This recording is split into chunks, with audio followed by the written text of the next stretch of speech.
അസ്സലാമു അലൈക്കും വറഹ്മത്തുള്ളാഹി വബറകാതുഹു. പ്രിയമുള്ള സഹോദരങ്ങളെ, സുഹൃത്തുക്കളെ, നമ്മൾ നിരന്തരം നമ്മുടെ ആവശ്യങ്ങൾ മുൻനിർത്തിക്കൊണ്ട് ഏകനായ റബ്ബിനോട് എപ്പോഴും പ്രാർത്ഥിക്കാറുള്ളതാണ്, എപ്പോഴും ദുആ ചെയ്യാറുള്ളതാണ്. എന്നാൽ നമ്മുടെ ദുആക്ക് നമ്മൾ ഉദ്ദേശിച്ച രീതിയിൽ അതിന് പ്രതിഫലനം കാണുന്നില്ല.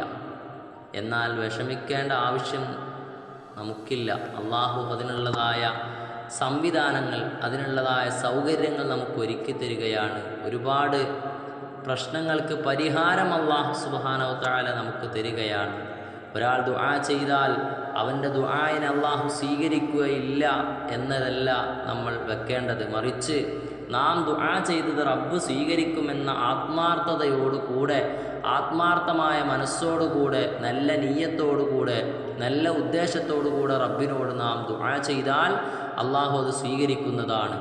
ആ ദുആ സ്വീകരിക്കാൻ, അവൻ്റെ പ്രാർത്ഥനയ്ക്ക് റബ്ബ് സുബ്ഹാനഹു വ തആല ഒന്ന് ചെവികൊള്ളാൻ അള്ളാഹു നിർദ്ദേശിച്ച ഒരു പ്രധാനപ്പെട്ട അള്ളാഹുവിൻ്റെ ഹബീബ് സ്വല്ലല്ലാഹു അലൈഹി വസല്ലം തങ്ങൾ നമുക്ക് ചൊല്ലാൻ വേണ്ടിക്കൊണ്ട്, നമ്മളോട് നമ്മുടെ ആവശ്യം മുൻനിർത്തിക്കൊണ്ട് പറയാൻ വേണ്ടി അള്ളാഹു ദുആ സ്വീകരിക്കാൻ വേണ്ടി ഉണർത്തിയതായ ഒരു കാര്യമാണ് യാ ഹയ്യു യാ ഖയ്യൂം എന്ന മഹത്തായ ദിക്ർ.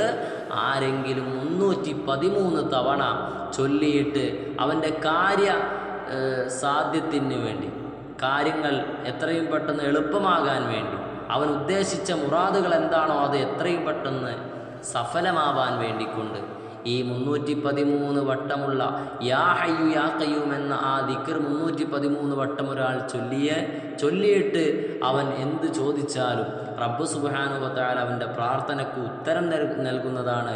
അവന് മറുപടിയായിക്കൊണ്ട് അള്ളാഹു ഇജാബത്ത് എളുപ്പമാക്കി കൊടുക്കുന്നതാണ് എന്ന് മഹാന്മാർ രേഖപ്പെടുത്തി വെക്കുകയാണ്.